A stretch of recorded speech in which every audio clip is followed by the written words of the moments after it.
बिस्मिल्लाहिर्रहमानिर्रहीम। मैं इस वक्त तौसा शरीफ में जो कि डेरा गाजी खान की एक तहसील है उसके एक दही इलाके में मौजूद हूँ।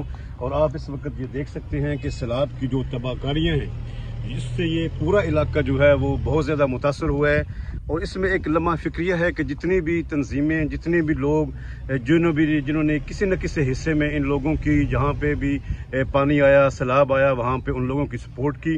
लेकिन अब असल काम शुरू हुआ है कि जिन लोगों का इतना नुकसान हुआ है, उनके घर गिर गए और उनके जानवर सारे जो है वो जितने भी जानवर थे वो ख़त्म हो गए और इस तरीके से वो मर गए।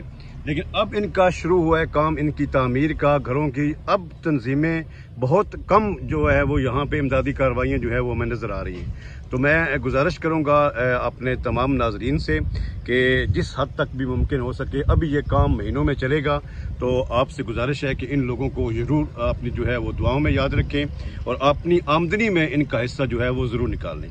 दुआओं के साथ इजाज़त चाहूँगा। अस्सलाम वालेकुम वरहमतुल्लाहि वबरकातुहू।